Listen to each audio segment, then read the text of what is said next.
بسم اللہ الرحمن الرحیم۔ السلام علیکم۔ یہ کاشانہ بصیرت کا چینل ہے اور آپ جو کتاب سماعت فرما رہے ہیں اس کا نام ہے سخن، پارٹ نمبر 31، ثابت اور متغیر اصول۔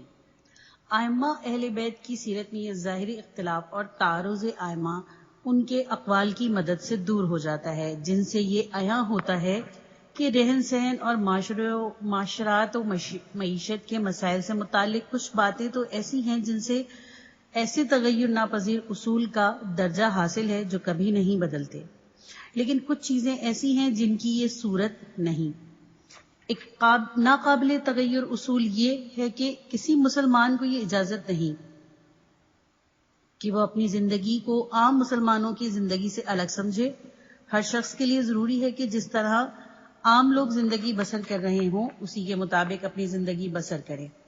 جب عام طور پر لوگ تنگ دستی اور بدحالی میں مبتلا ہوں تو اس کے کوئی معنی نہیں کہ کچھ لوگ اس آیت کو دلیل بنا کر عیش و عشرت میں پڑ جائیں، ہر چند کہ انہوں نے حلال ذریعوں سے ہی دولت کمائی ہو۔ امام صادق علیہ السلام اپنے اہل خاندان کے ساتھ اس زمانے کے حالات کے مطابق خوشحال زندگی گزارتے تھے، لیکن خود ان کے ساتھ بھی ایسا ہی اتفاق ہوا کہ ایک دفعہ قحط پڑ گیا اور اشیاء خورد و نوش کی قیمتیں بہت چڑھ گئیں۔ امام نے اپنے خادم کو بلا کر پوچھا کہ اناج کا کتنا ذخیرہ ہمارے یہاں موجود ہے؟ اس نے کہا کافی ہے، کئی مہینے چل جائے گا۔ آپ نے کہا کہ اس سب کو بازار میں لے جا کر عوام کے ہاتھ فروخت کر دو۔ اس نے کہا کہ اگر ایک دفعہ بیچ دیا تو پھر نہیں مل سکے گا۔ آپ نے فرمایا کوئی بات نہیں، پھر بھی ہم لوگوں کی طرح نان بائی کی دکان سے ہر روز روٹی منگا لیا کریں گے۔ خادم نے کہا اس روٹی میں آدھا گیہوں کا آٹا ہوتا ہے اور آدھا جو کا۔ آپ نے فرمایا گو کہ اس کی گرانی اور تنگی کے دور میں بھی میں اپنے بچوں کے لیے گیہوں کی روٹی کا انتظام کر سکتا ہوں، لیکن میں چاہتا ہوں کہ اللہ دیکھے کہ میں عوام کے ساتھ ہوں۔ اور ایک اور ناقابل تغیر اصول جو ہر زمانے میں پسندیدہ ہے، زہد کا اصول ہے۔ زہد کے معنی ہیں عزت نفس، غلط کاموں سے قدرتی تنفر اور بلند نظری۔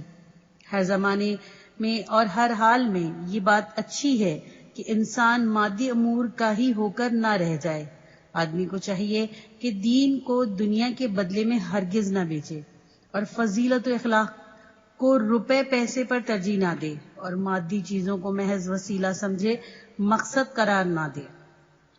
باقی تمام امور جن کا تعلق معیشت میں فراغی، تنگی اور سامان زندگی کے مہیا نہ ہونے سے ہے، مستقل اور ناقابل تغیر نہیں، لیکن ممکن ہے کہ ایک زمانے میں حالات کا تقاضا کچھ اور ہو اور دوسرے زمانے میں کچھ اور، جیسا کہ جناب رسول خدا صلی اللہ علیہ وآلہ وسلم اور حضرت علی المرتضیٰ علیہ السلام کی طرز زندگی کچھ اور تھا اور باقی ائمہ علیہ السلام کا کچھ اور۔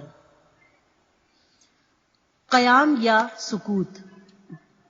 دوسری مثال جو میں نے دی تھی وہ قیام و سکوت کا سوال تھا۔ یہ بھی ایسے ہی سوال ہے جس پر گفتگو کی کافی گنجائش ہے۔ اس جلسے میں تو موقع نہیں کہ اس پر خاطر خواہ بحث کی جا سکے۔ نمونے کے طور پر سید الشہداء امام حسین علیہ السلام اور امام صادق علیہ السلام کے طرز عمل کا موازنہ کرتا ہوں۔ امام حسین علیہ السلام نے نتائج و عواقب کی پرواہ کیے بغیر اور اس کے باوجود کے آثار یہی بتلاتے تھے کہ آپ شہید ہو جائیں گے، اور آپ خود بھی یہی کہتے تھے، لیکن اس سب کے باوجود آپ نے قیام کیا۔ اس کے برعکس لوگ خود امام صادق علیہ السلام کے پاس آئے لیکن آپ نے کوئی توجہ نہیں دی اور قیام سے انکار کر دیا اور اس کو ترجیح دی کہ اپنے گھر میں بیٹھے رہیں اور تعلیم و تدریس اور وعظ و ارشاد کا سلسلہ جاری رکھیں۔ بظاہر دونوں کے طرز عمل میں تعارض اور تناقض نظر آتا ہے۔ اگر امام کے لیے یہ ضروری ہے کہ ظلم کے مقابلے میں کسی خطرہ کے پرواہ کیے بغیر اٹھ کھڑے ہوں تو امام صادق علیہ السلام نے کیوں قیام نہیں کیا اور زندگی میں تقیے کی راہ کیوں اختیار کی اور اگر تقیہ ضروری ہے اور امام کا فرض یہ ہے کہ تعلیم و تدریس اور ارشاد و ہدایت میں مشغول رہیں، تو پھر امام حسین علیہ السلام نے ایسا کیوں نہیں کیا؟ اس سوال کا جواب دینے سے پہلے اس زمانے کے سیاسی حالات کی طرف اشارہ ضروری ہے۔ امام صادق علیہ السلام کے زمانے کے سیاسی حالات۔ امام صادق علیہ السلام کے زمانے میں خلافت عمومی خاندان سے عباسی خاندان کو منتقل ہوئی۔ عباس بنی ہاشم ہیں اور علویوں کے چچا کی اولاد سمجھے جاتے تھے۔ عمومی دور کے آخر میں جب آخری عمومی خلیفہ محمد بن مردان کی طاقت مختلف اسباب کی بنا پر کمزور پڑنے لگی تو کچھ عباسیوں اور علویوں نے اپنی تحریک اور پروپیگنڈا شروع کیا۔ علویوں کے دو گروہ تھے۔ بنی الحسن امام حسن مجتبی علیہ السلام کی اولاد تھے اور بنی الحسین سید الشہداء امام حسین علیہ السلام کی۔ بنی الحسین کی اکثریت نے، جن کے سربراہ امام صادق علیہ السلام تھے، اس تحریک میں حصہ لینے سے اجتناب کیا۔ حضرت صادق علیہ السلام کو بار بار دعوت دی گئی لیکن آپ نے یہ دعوت قبول نہیں کی۔ ابتدا میں نام علویوں ہی کا تھا اور عباسی بظاہر علویوں کے لیے کام کر رہے تھے۔ صفا منصور اور ان کے بڑے بھائی ابراہیم الامام نے محمد بن عبداللہ بن حسن مسنا کی، جو نفس زکیہ کے نام سے مشہور ہے، بیعت کی۔ حتیٰ کہ منصور، جو بعد میں محمد بن عبداللہ کا قاتل ہوا، شروع میں محمد کے باپ عبداللہ بن حسن کے گھوڑے کی رکاب پکڑ کر چلتا تھا اور نوکر کی طرح گھوڑے کی زین پر ان کے کپڑے ٹھیک کیا کرتا تھا۔ عباسیوں کو معلوم تھا کہ چونکہ علوی مقبول ہیں، اسی لیے کام انہی کے نام لے کر نکلے گا۔ عباسی ایسے نہیں تھے کہ ان کے دل میں دین کی تڑپ ہوتی، ان کا مقصود دنیا تھی اور انہیں ریاست و خلافت کے علاوہ کسی چیز سے غرض نہیں تھی۔ امام صادق علیہ السلام نے ابتدا ہی سے ان لوگوں کے ساتھ تعاون کرنے سے گریز کیا۔ عباسی شروع ہی سے اپنے داعی اور مبلغ کسی خاص شخص کے نام سے نہیں بھیجتے تھے، بلکہ الرضا من آل محمد یا الرضی من آل محمد، یعنی آل محمد صلی اللہ علیہ وآلہ وسلم کے بہترین فرد کے نام پر دعوت دیتے تھے اور اس طرح چپکے چپکے اپنے لیے راستہ صاف کر رہے تھے۔ ان کے دائیوں میں سب سے مشہور دو آدمی گزرے۔ ایک عرب تھا جس کا نام ابو سلمہ خلال تھا، وہ خفیہ طور پر کوفے میں رہتا تھا اور وہیں سے دوسرے دائیوں اور مبلغین کو ہدایات جاری کرتا تھا۔ اس کو وزیر آل محمد صلی اللہ علیہ وآلہ وسلم کا لقب دیا گیا تھا۔ اسلام نے سب سے پہلے لفظ وزیر کا اطلاق اسی پر کیا گیا۔ دوسرا شخص ایک ایرانی تھا، یعنی مشہور سردار ابو مسلم خراسانی۔ اس کا لقب امیر آل محمد تھا۔ جیسا کہ مسعودی نے معروج المذہب میں بیان کیا ہے، صفا اور منصور کے بڑے بھائی ابراہیم الامام کے قتل کے بعد جب اس نے صفا کو اپنے جانشین مقرر کیا تو ابو سلمہ نے یہ طے کیا کہ عباسیوں کے بجائے علویوں کو دعوت کا مرکز بنا دیا جائے۔ اس غرض سے اس نے ایک ہی مضمون کے دو خط لکھے اور ایک قاصد کے ہاتھ مدینہ بھجوا دیے۔ ایک خط امام صادق علیہ السلام کے نام تھا جو بنی حسین کے سربراہ تھے، اور ایک خط عبداللہ بن حسن مسنا کے نام تھا جو بنی حسن کے بزرگ تھے۔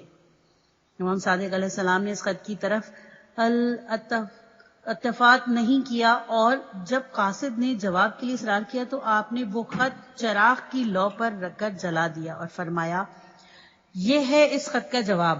لیکن عبداللہ بن حسن دھوکے میں آ گئے اور بہت خوش ہوئے۔ امام صادق علیہ السلام نے فرمایا بھی کہ اس سے کوئی فائدہ نہیں، بنی عباس کبھی یہ گوارا نہیں کریں گے کہ خلافت تمہیں اور تمہاری اولاد کو مل جائے، لیکن عبداللہ نہ مانے۔ عبداللہ کا جواب ابو سلمہ کے پاس پہنچنے سے پہلے ہی صفا کو ابو سلمہ پر شک ہو گیا تھا۔ اس نے ابو مسلم کے مشورے سے ابو سلمہ کو قتل کرا دیا اور یہ مشہور کر دیا کہ اس کو خوارج نے قتل کر دیا ہے۔ اس کے بعد خود ابو عبداللہ اور ان کے بیٹے گرفتار اور قتل ہوئے۔ یہ تھا امام صادق علیہ السلام کے خلافت قبول کرنے سے انکار کا قصہ۔ امام صادق علیہ السلام کا انکار۔ امام صادق علیہ السلام کے انکار کی محض یہی وجہ نہیں تھی کہ آپ کو یہ خوف تھا کہ بنی عباس مزاحمت کریں گے اور آپ کو شہید کر دیں گے۔ اگر آپ یہ سمجھتے کہ آپ کی شہادت اسلام اور مسلمانوں کے لیے مفید ہوگی تو آپ ضرور شہادت کو ترجیح دیتے، جیسے کہ اسی وجہ سے امام حسین علیہ السلام نے شہادت کا انتخاب کیا تھا۔ اس زمانے میں جس کی خصوصیت کی طرف ہم آگے چل کر اشارہ کریں گے، جو چیز بہتر، زیادہ منفعت بخش ہوتی ہے، وہ ایک عملی اور فکری تحریک کی سربراہی، جس کا اثر آج تک باقی ہے۔ امام حسین علیہ السلام کے زمانے میں ان کی تحریک کی ضرورت تھی۔ اس وقت وہی بجا اور مناسب تھی۔ اس کا اثر بھی ہنوز باقی ہے۔ اصل راز یہی ہے، ان تمام کاموں میں وہ قیام، وہ جہاد، عمل بالمعروف اور نہی عن المنکر ہو یا سکوت ہو اور تقیہ ہو، زمانے کے تقاضے اور متوقع نتیجے کی طرف توجہ کرنی چاہیے۔ یہ امور وضو، غسل، نماز، روزے کی طرح تعبدی نہیں ہیں۔ وقت اور حالات کے لحاظ سے ان کے نتائج مختلف نکلتے ہیں۔ کبھی قیام اور جہاد اسلام کے لیے مفید ہے اور کبھی سکوت و تقیہ، پھر قیام کی بھی حالت کے لحاظ سے مختلف دو صورتیں ہیں۔ ان سب باتوں کا دار و مدار وقت کے تقاضے پر ہے، جس کو سمجھنے کے لیے بالغ النظری کی ضرورت ہے۔ وقت کے تقاضے کو سمجھنے میں ذرا سی غلطی سے اسلام کو نقصان پہنچ سکتا ہے۔ امام صادق علیہ السلام کے زمانے کے اجتماعی حالات۔ جس زمانے میں امام صادق علیہ السلام تھے، اس زمانے کے سیاسی واقعات کی قطع نظر ان دنوں اجتماعی پیچیدگیوں کی فکری ابہام اور غیر یقینی کی ایسی کیفیت پیدا ہو گئی تھی کہ یہ زیادہ ضروری تھا کہ امام صادق علیہ السلام اس محاذ پر اپنے جہاد کا آغاز کریں۔ امام صادق علیہ السلام دوسری صدی کے وسط میں تھے۔ اس دور کے تقاضوں اور امام حسین کے دور کے تقاضوں میں، جو پہلی صدی کے وسط میں تھے، بہت فرق تھا۔ پہلی صدی کے وسط میں ان لوگوں کے لیے جو اسلام کی خدمت کرنا چاہتے تھے، اسلامی مملکت میں صرف ایک ہی محاذ وجود میں تھا، اور وہ تھا اس وقت بد اتوار حکومت کے ساتھ مقابلے کا محاذ۔ باقی محاذ ابھی وجود میں نہیں آئے تھے۔ اگر کوئی وجود بھی آ گیا تھا تو ابھی اس کی اہمیت نہیں تھی۔ عالم اسلام کے محور دربار خلافت ہی تھا۔ عوام کی روحانی اور فکری زندگی میں صدر اسلام کی سادگی باقی تھی، لیکن بعد کے زمانے میں مختلف اسباب کی بنا پر دوسرے محاذ وجود میں آ چکے تھے۔ مسلمان میں ایک عظیم عملی، علمی اور فکری تحریک کے آغاز کی وجہ سے مختلف فرقے مسلک وجود میں آنے لگے تھے اور اصول و فروع دین میں اختلاف پیدا ہونے لگا تھا۔ ایک مورخ کے بقول اب مسلمان جنگ اور لشکر کشی چھوڑ کر علم و ثقافت کے مارکے سر کرنے کی طرف متوجہ ہو گئے تھے۔ اسلامی علوم مدون ہو رہے تھے۔ امام صادق علیہ السلام کے دور میں ایک طرف تو امویوں اور عباسیوں کی چپقلش کی وجہ سے حکومت کی گرفت ڈھیلی پڑ گئی تھی اور کسی حد تک حقائق کے بیان میں جو رکاوٹ تھی وہ دور ہو گئی تھی، اور دوسری طرف مسلمانوں میں بات کو سمجھنے اور تحقیق کرنے کا شوق اور جذبہ پیدا ہو گیا تھا۔ اسی لیے ضروری ہوا کہ امام صادق علیہ السلام جیسی کوئی شخصیت اس محاذ کی رہنمائی کرے، تعلیم و ارشادات کی بساط بچھائے اور احکام و اخلاق سے متعلق علمی گتھیوں کو سلجھانے کا کام اپنے ہاتھ میں لے لے۔ اس سے پہلے کے زمانے میں اس کام کے لیے راہیں ہموار نہیں ہوئی تھیں، کیونکہ نہ لوگوں میں اتنی استعداد اور قابلیت تھی اور نہ جوش و شوق تھا۔ امام صادق علیہ السلام کے زمانے میں ہم دیکھتے ہیں کہ ابن ابی العوجہ اور ابن شاکر دسانی جیسے زنادقہ اور دہریے اور حتیٰ کہ مفقہ آپ کے پاس آتے اور بحث کرتے اور جواب شافی پاتے۔ اس زمن میں آپ کے طویل اور مفصل مباحثوں کے ریکارڈ موجود ہیں جو واقعی حیرت انگیز ہیں۔ توحید مزفل ایک ضخیم رسالہ ہے جس میں آپ کے اصحاب میں سے ایک شخص مفضل اور ایک دہریے کے درمیان بحث مباحثے کا بیان ہے، جس کے دوران مفضل نے امام صادق علیہ السلام سے رجوع کیا تھا۔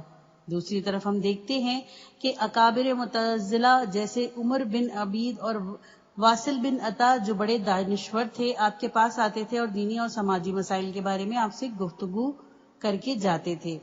تیسری طرف ہم دیکھتے ہیں کہ زمانے کے بڑے بڑے فقہا جو آپ کے شاگرد تھے یا آپ سے سوالات پوچھا کرتے تھے، ابو حنیفہ اور مالک امام صادق علیہ السلام کے ہم اثر ہیں اور دونوں نے آپ سے استفادہ کیا۔ شافعی اور احمد حنبل آپ کے شاگردوں کے شاگرد ہیں۔ مالک مدینے میں تھے اور اکثر امام علیہ السلام کے پاس آیا کرتے تھے۔ وہ خود کہتے تھے کہ جب میں آپ کی خدمت میں حاضر ہوتا ہوں اور آپ میرا احترام کرتے ہیں تو مجھے بڑی خوشی ہوتی ہے اور میں خدا کا شکر ادا کرتا ہوں تاکہ آپ مجھ سے محبت ہے۔ مالک امام صادق علیہ السلام کے بارے میں فرماتے ہیں وہ بڑے عابدوں اور زاہدوں میں سے تھے۔ آپ کو رسول اللہ صلی اللہ علیہ وآلہ وسلم کی خدا کی حدیث یاد آ گئی۔ بڑی دلچسپ گفتگو کرتے تھے اور آپ کی مجلس میں بیٹھنے سے بڑے فوائد حاصل ہوتے تھے۔ اس کے بعد وہ کہتے ہیں کہ جعفر بن محمد صلی اللہ علیہ وآلہ وسلم سے لائق آدمی نہ آنکھوں نے دیکھا، نہ کانوں نے سنا، نہ کسی کے تصور میں آیا۔ ابو حنیفہ کہتے ہیں میں نے جعفر بن محمد علیہ السلام سے بڑھ کر کوئی فقیہ نہیں دیکھا۔ وہ کہتے ہیں کہ جب جعفر بن محمد منصور کے حکم پر عراق آئے تو منصور نے مجھ سے کہا کہ ان سے کچھ پوچھیے۔ ان سے پوچھنے کے لیے مشکل ترین 40 مسائل تیار کریے۔ میں ایسے ہی 40 مسائل تیار کر کے منصور کے دربار میں لے گیا۔ منصور نے میرا تعارف کرایا۔ امام نے فرمایا میں ان کو جانتا ہوں، یہ میرے پاس آتے ہیں۔ اس کے بعد منصور کے حکم پر میں نے سوالات پوچھنے شروع کیے۔ آپ نے ہر ایک کے جواب میں فرمایا تم لوگوں یعنی علماء عراق کا قول یہ ہے کہ فقہاء مدینہ یہ کہتے ہیں۔ خود آپ نے کبھی ہمارے ساتھ موافقت کی، کبھی اہل مدینہ کی تصویب کی اور کبھی ایک تیسری رائے کا اظہار کیا۔ کبھی ہم یہ دیکھتے ہیں کہ متصوفین آپ کی خدمت میں حاضر ہو کر سوال و جواب کرتے ہیں۔ اس کا ایک مختصر نمونہ پہلے عرض کر چکا ہوں۔ امام صادق علیہ السلام کا زمانہ وہ زمانہ تھا کہ افکار و آراء کا تصادم اور عقائد کی جنگ شروع ہو چکی تھی۔ ضرورت اس کی تھی کہ امام اپنی کوشش کو اس محاذ پر مرکوز رکھیں۔ اس کے برخلاف سید الشہداء جانتے تھے کہ ان کی شہادت کا اچھا اثر مرتب ہوگا، اس لیے انہوں نے قیام کیا اور شہید ہوئے۔ یہ اثر آج تک باقی ہے۔ امام صادق علیہ السلام نے علمی مراکز قائم کے لیے موقع مناسب سمجھا۔ آپ نے اس طرف توجہ دی۔ بغداد جو صدر اسلام میں علمی اور اسلامی تحریکوں کا مرکز تھا، آپ ہی کے زمانے میں تعمیر ہوا۔ بظاہر ایسے معلوم ہوتا ہے کہ آپ آخری عمر میں بغداد تشریف لائے تھے۔ یہ امام صادق علیہ السلام ہی کا اثر ہے کہ ہم دیکھتے ہیں کہ شیعہ تمام اسلامی علوم میں دوسروں سے آگے ہیں یا ان کے ہم قدم ضرور ہیں۔ بعض علوم کی تو بنیاد ہی شیعوں نے رکھی، ادب، تفسیر، فقہ، کلام، فلسفہ، معرفت، نجوم، ریاضی، تاریخ، جغرافیہ کے سب شعبوں میں شیعوں نے کتابیں لکھی ہیں، بڑے بڑے لوگ پیدا کیے ہیں اور بلند پایا علمی آثار دنیا کو دیے ہیں۔ اگر ہم آج دیکھتے ہیں کہ 1000 سال کے بعد اصلاح پسند لوگ شیعہ مذہب کا باضابطہ اعتراف کرنے لگے ہیں تو اس کی وجہ یہی ہے کہ شیعہ مسلک واقعی اسلامی مسلک ہے اور ہر شعبے میں شیعہ کارنامے یہ ظاہر کرتے ہیں کہ اب اس مسلک پر کوئی سیاسی الزام نہیں لگایا جا سکتا۔ یہ کارنامے ایمان اور عقیدے کا نتیجہ ہیں۔ سیاست ایسی فقہ، اخلاق، فلسفہ، تفسیر اور حدیث کو پیدا نہیں کر سکتی۔ آج شیعت کا باضابطہ اعتراف امام صادق علیہ السلام کی اس وقت کی کوشش ہے اور آپ کی طرز عمل کا ہی نتیجہ ہے۔ مقصد کہنے کا یہ ہے کہ ائمہ اطہار علیہ السلام نے ہر زمانے میں اسلام اور مسلمانوں کے مفاد کو پیش نظر رکھا ہے. جیسا زمانہ اور اس کے تقاضے بدلتے ہیں اس کے مطابق ان کا طرز عمل بھی بدلتا ہے. ہر زمانے میں انہوں نے اسلامی مفاد کا لحاظ رکھا اور پوری بصیرت کے ساتھ وقت کی ضرورت کو سمجھ کر ایک خاص محاذ پر جہاد کیا. بظاہر جو تعارض نظر آتا ہے یہ در حقیقت تعارض نہیں ہے بلکہ ان لوگوں کے لیے بہترین درس ہے جو عقل و فکر سلیم رکھتے ہیں، ہر زمانے اور ہر دور کے تقاضوں کو سمجھنے کی صلاحیت رکھتے ہیں.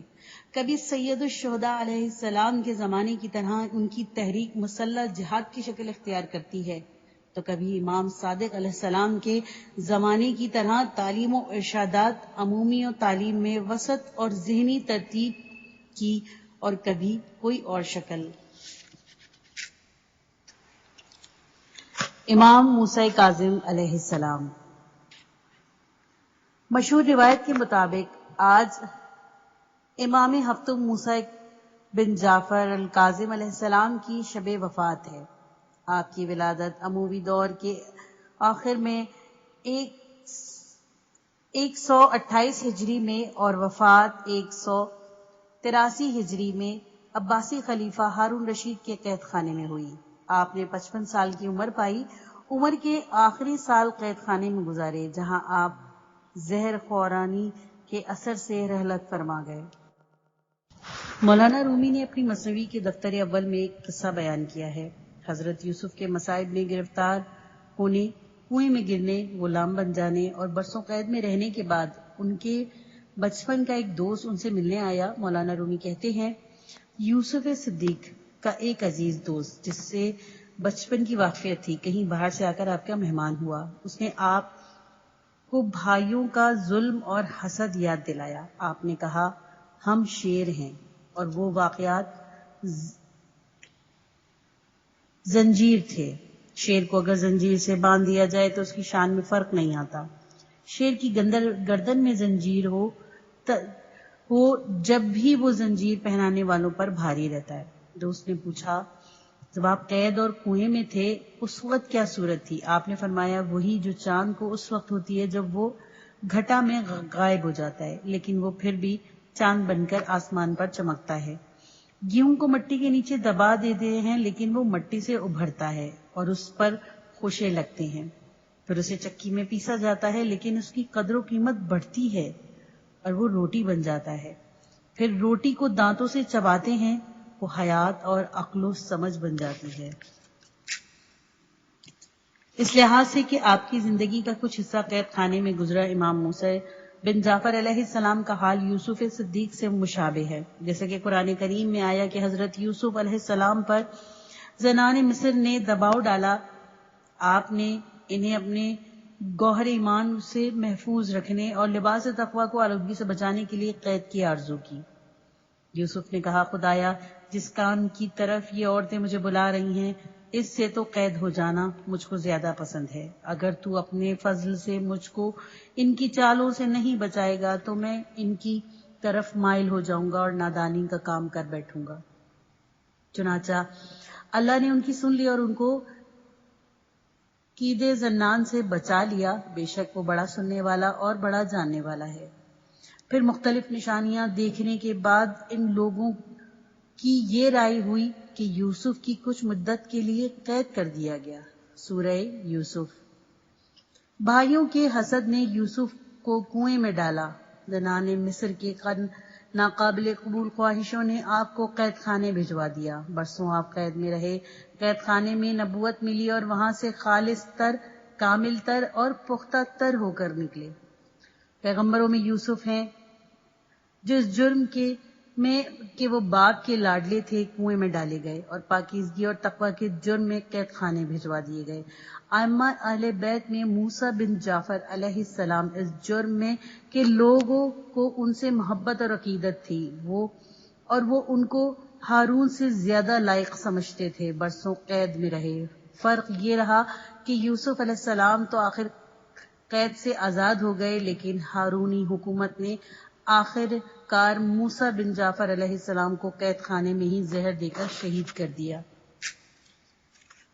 جب دیکھتے ہیں کہ کچھ لوگوں پر اللہ کا فضل ہے تو ان سے حسد کرنے لگتے ہیں اور ان کے در پہ آزار ہو جاتے ہیں۔ ایک عرب شاعر کہتا ہے، لوگ مجھ کو تانے دیتے ہیں کہ تجھے قید کر دیا، میں کہتا ہوں کہ یہ تو کوئی عیب کی بات نہیں، کون سی شمشیر خارا شگاف ہے جس کو میان میں رکھا نہیں جاتا۔ آگے چل کر شاعر کہتا ہے، کیا تم نہیں دیکھتے کہ شیر جب بڈھا ہو جاتا ہے تو اسے اپنے کچار میں رہنے کی عادت ہو جاتی ہے، جبکہ ادنا درجے کے درندے ہر طرف دوڑتے پھرتے ہیں۔ سورج جب تک آنکھوں سے اوجھل نہ ہو، چھوٹے ستارے چمکتے ہوئے نظر نہیں آتے۔ جب تک آگ کو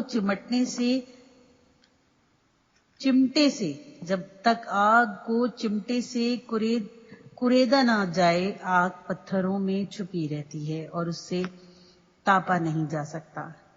اگر قید کسی اخلاقی جرم کی بنا پر نہیں ہوئی تو قید خانہ بری جگہ نہیں۔ اگر کسی نے چوری کی ہے، قتل کیا ہے، غبن کیا ہے، فساد پھیلایا ہے اور عدالت نے اسے سزا دے کر جیل بھیج دیا تو واقعی یہ شرم کی بات ہے، ننگوار کا سبب ہے، ذلت کا مقام ہے۔ بلکہ اگر ان کاموں کی وجہ سے جیل جانا بھی پڑے تب بھی یہ کام شرمناک اور رسوائی کا سبب ہے۔ لیکن اگر کوئی حق گوئی اور حق خواہی کے جرم میں ظلم اور استبداد کی مقابلہ کرنے کی بنا پر جیل جاتا ہے تو یہ فخر کی بات ہے۔ شاعر کہتا ہے، قید خانہ وہ جگہ ہے جہاں جا کر شریف کی عزت میں اضافہ ہوتا ہے، جہاں اس سے لوگ ملنے جاتے ہیں، اس سے ملاقات پر فخر کرتے ہیں، اس کو ان کے پاس جانے کی ضرورت نہیں ہوتی۔ پھر شاعر کہتا ہے، جب آنکھوں سے آنسو روا تھے اور دل میں آتش شوق بھڑک رہی تھی، میں نے محبوبہ سے کہا کہ تو پاؤں میں زنجیریں دیکھ کر مت گھبرا، یہی زنجیریں مردوں کی زینت ہیں۔ حریت پسندی کے جرم، قید کے اثرات۔ یہاں دو نکتے قابل ذکر ہیں۔ ایک تو یہ کہ وہ سختیاں، سزائیں، مصیبتیں جو کسی شخص کو حق گوئی اور حق خواہی کے نتیجے میں اور اپنی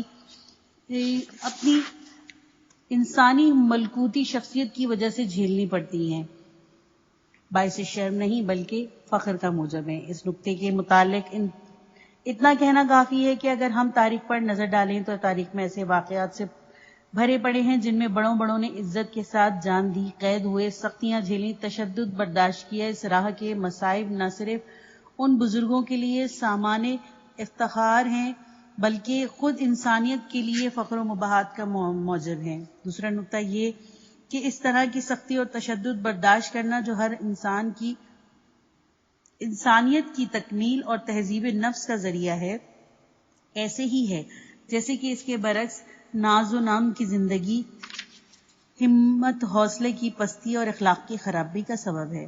عیش و عشرت کی زندگی سے بڑھ کر کوئی چیز حوصلے کو پست کرنے والی، اخلاقی برائیاں پیدا کرنے والی اور زندگی کو تباہ کرنے والی نہیں۔ سختیوں، تکلیفوں اور مشکلوں سے روح کی ورزش ہوتی ہے، اس میں طاقت آتی ہے، وجود انسان کا سونا کھرا اور مضبوط ہوتا ہے۔ جب تک آدمی مصائب میں گرفتار نہ ہو اور مشکلات کا سامنا نہ کرے، اس کی ذات کی نشو و نما اور تکمیل نہیں ہوتی۔ ذات کی ٹوٹ پھوٹ کے بغیر ارتقاء کا عمل مکمل نہیں ہو سکتا۔ بقول مولانا رومی، گیہوں کا دانہ خاک کے نیچے جا کر مٹی کے جیل خانے میں بند ہو جاتا ہے، وہیں وہ پھٹتا ہے جس سے اس کی ذات فنا ہو جاتی ہے۔ اس کے بعد وہ ایک بلند تر مرحلے کی طرف قدم بڑھا رہا ہوتا ہے۔ چند ہی دن میں گیہوں ایک پودے کی شکل میں ابھرتا ہے جس پر خوشے لگتے ہیں اور ان میں سے دانے پڑتے ہیں۔ گیہوں کا مٹی میں ملنا اس کے ارتقاء کی تحمید۔ پھر یہی دانہ گندم چکی میں پس کر آٹا بنتا ہے، آٹا روٹی بن جاتا ہے، پھر روٹی دانتوں کی چکی میں پس کر جسم میں تحلیل ہوتی ہے اور آخرکار گیہوں ترقی کے مراحل طے کرتا ہوا عقل و فہم کی صورت میں جلوہ گر ہوتا ہے۔